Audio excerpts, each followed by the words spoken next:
Assalamualaikum warahmatullahi wabarakatuh. Sugeng panggihan malih sahabat Odoy kalian Kang Odoy channel yang menguak mitos, fakta dan sejarah. Mudah-mudahan kabaripun siwa dipun paringi pada sehat waras lan uga dipun paringi berkah lan jembar rezekine. Alhamdulillah ulah aturaken kesuwun kangge sedanten mawon sahabat Odoy ingkang masih setia kalian Kang Odoy channel uga Kang nembe sesarengan kalian Kang Odoy, mangga dimohon untuk dukungannya, silahkan like, komen dan subscribe-nya dan juga aktifkan lonceng notifikasinya. Mudah-mudahan ke depan bisa menyimak video terbaru kembali dari Kang Odoy, tentunya Kang Odoy channel menguak mitos, fakta dan sejarah. Sahabat saderengipun kula nyuwun agung pangapunten utami ini kangge sedanten duriyah keturunanipun saking Sinuwun Kanjeng Sunan Gunung Jati, utamine uga sedanten para sepuh, para ahli sejarah, kula maturaken agungipun pangapunten niki kang badhe kula aturaken setunggaling kisah mengenai sejarah Peteng Cirebon. Ya sahabat, sejarah Peteng Cirebon niki menurut saking fisiolog Cirebon, sejarah Peteng Cirebon itu adalah sejarah peteng. Peteng itu artinya gelap. Jadi kalau sejarah peteng artinya sejarah gelap atau sejarah yang digelapkan entah oleh siapa. Itu yang jelas ada usaha penggelapan sejarah atau memanipulasi sejarah tentang sejarah Cirebon yang sesungguhnya inilah sejarah Peteng Cirebon. Dan ini diakui di dalam catatan buku sejarah Peteng Cirebon, sejarah Peteng mengenai perjalanan penggelapan sejarah. Ini memang benar adanya, dan silakan sahabat yang mau koreksi ataupun mau saran kritiknya cantumkan saja di kolom komentar. Sejarah Peteng Cirebon ini adalah dimulai pada masa Kesultanan Sultan Sepuh kelima, yaitu pada masa Sultan Matangaji pada tahun 1773 sampai tahun 1786. Pada masa itulah pendudukan kolonial Belanda di Cirebon ini sudah semakin mencengkram di Kesultanan Cirebon, istilahnya mencampuri segala urusan keputusan politik dari kesultanan. Dan termasuk Sultan Matangaji ini, Sultan Sepuh kelima inilah salah satu sultan yang istilahnya melakukan pemberontakan melawan terhadap kebijakan Belanda yang pada waktu itu memang benar-benar mencampuri urusan keraton, ya. Maka dari itu di beberapa tempat sering terjadi pemberontakan yang istilahnya dikomandoi oleh Sultan Matangaji.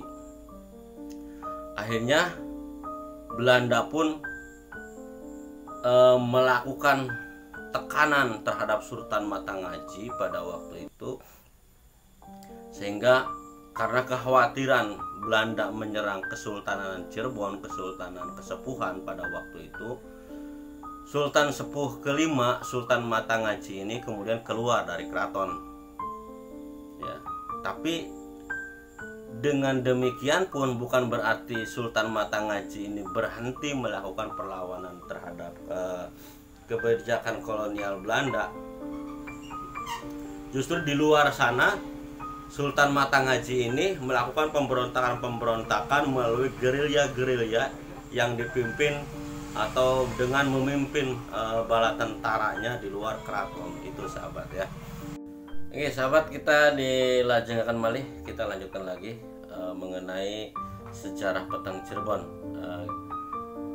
Sultan Matangaji di dalam pemberontakannya terhadap kolonialis Belanda. Dengan demikian Belanda pun berbagai macam cara agar menjatuhkan Sultan Matangaji, maka desas-desus mengenai Matangaji pun, Sultan Matangaji pun dihembuskan ke kalangan keraton gitu. Sampai suatu saat konon Sultan Matangaji di akhir ceritanya tertangkap oleh Belanda, dan ada beberapa kisah mengenai akhir hayat dari Sultan Matangaji. Ada yang mengatakan Sultan Matangaji ini wafat di dalam tahanan politik Belanda, dan menurut seorang fisiolog Cirebon, konon katanya Sultan Matangaji ini tewas di dalam satu tragedi pembunuhan. Itu bahkan dalam suatu wawancara di dalam salah satu kanal YouTube yang mengaku salah seorang keturunan dari, ada terah dari keturunan Kanjeng Sunan Gunung Jati, beliau yang bernama Pangeran Kuda Putih yang berasal dari daerah Nusa Herang Kuningan. Pangeran Kuda Putih atau Pangeran Heru Nur Samsi Arya Natareja di dalam salah satu wawancara suatu kanal YouTube mengatakan bahwa sesungguhnya ini tercatat di dalam sejarah Petang Cirebon bahwa sepuhnya Sultan Matangaji, Sultan Sepuh kelima, itu sebetulnya tewas di dalam satu tragedi pembunuhan yang konon katanya dilakukan oleh iparnya sendiri. Itu ipar itu jadi anak dari adik istrinya konon ya, keturunan dari anak dari keturunan istrinya. Maka sejak saat itu pada tahun 1786, setelah wafatnya Sultan Matangaji, maka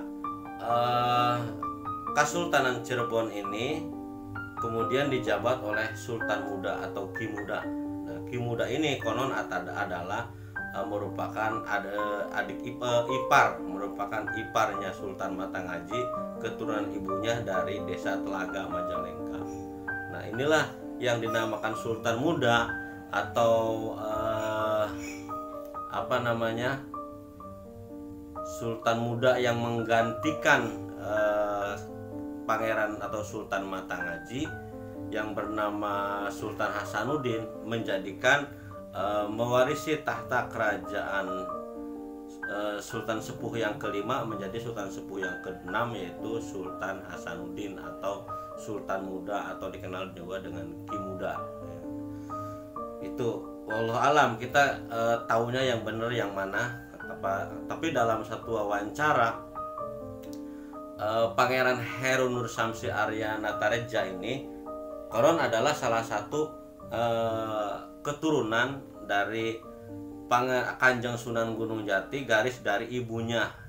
Dari ibunya itu ke Kanjeng Sunan Gunung Jati dari Sultan Sepuh III. Sultan Sepuh III itu Pangeran Arya Natareja. Ya, jadi ada garis keturunan dari Pangeran Arya Natareja, masih ada garis keturunan ke Sunan Gunung Jati.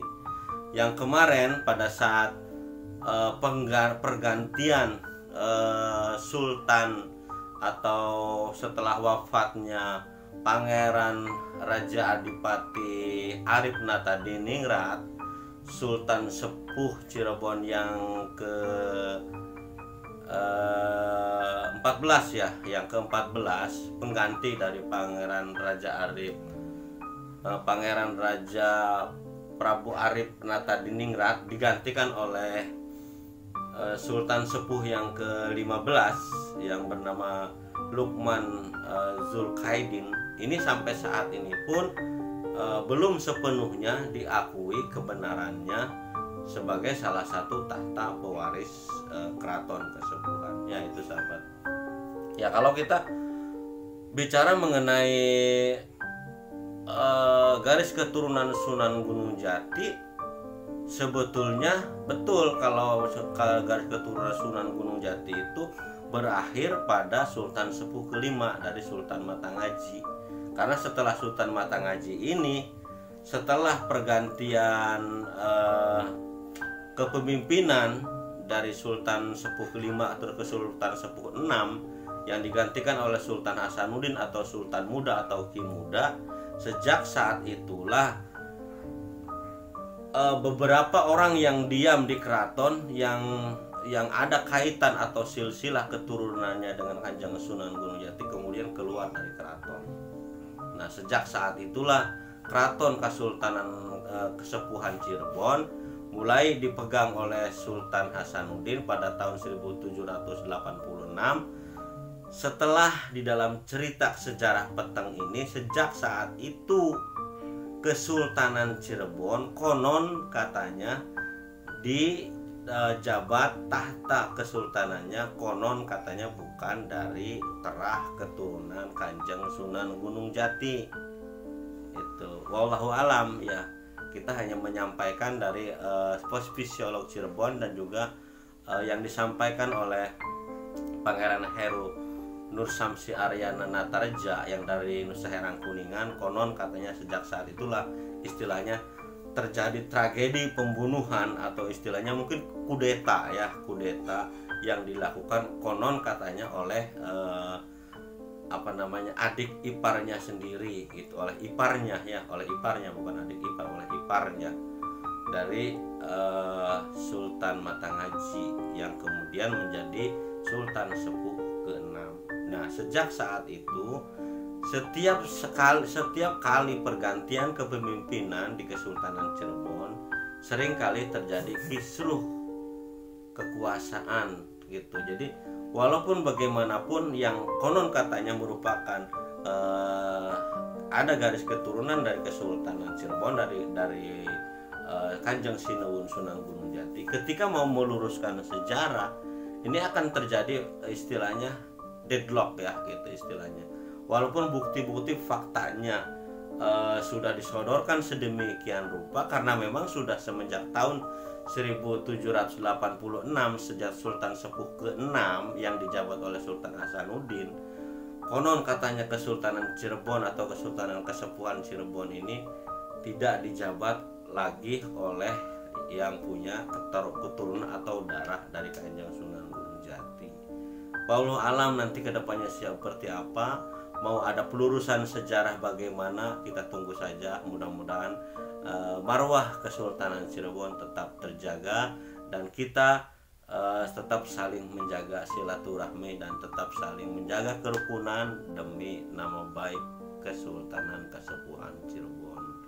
Itu sahabat ya, kita sebagai masyarakat hanya berharap yang terbaik untuk Cirebon. Tentunya jangan sampai kita mengecewakan, jangan sampai kita mencoreng sebagai anak keturunan dari Cirebon, mencoreng nama baik Mbah Kuwu, nama baik Kanjeng Sunan Gunung Jati, para pendiri-pendiri terdahulu Cirebon yang sangat kita segani. Oke, terima kasih sahabat, mudah-mudahan bermanfaat apa yang Kang Odoy sampaikan. Itulah sekilas mengenai sejarah peteng Kesultanan Kesepuhan Cirebon. Jadi Kesultanan Cirebon itu Kesultanan Kesepuhan mulai terjadinya gejolak politik setelah campur tangan Belanda, kemudian ada terjadi kisruh di keraton, terjadi konon katanya kudeta yang dilakukan oleh iparnya Sultan Matangaji, pergantian kepemimpinan dari Sultan Sepuh 5 ke Sultan Sepuh 6, itulah mulai terjadinya penggelapan sejarah atau sejarah peteng Cirebon. Mudah-mudahan bermanfaat. Mohon maaf sekali nggih kangge sedanten para sepuh kula, para ahli sejarah, pangapunten nggih menawa kang kula dugiaken iki tongtose kathah kesalahannya. Kula mung dugiaken saking catatan sejarah peteng uga dugiaken napa ingkang kasampun kula mirang saking Pangeran Heru Nur Samsi Aryana Tarja saking salah sijine wawancara teng saluran kanal YouTube. Mudah-mudahan bermanfaat sahabat. kita tetap dalam kerukunan, kesatuan, menjaga marwah kehormatan Kesultanan Cirebon. Wassalamualaikum warahmatullahi wabarakatuh.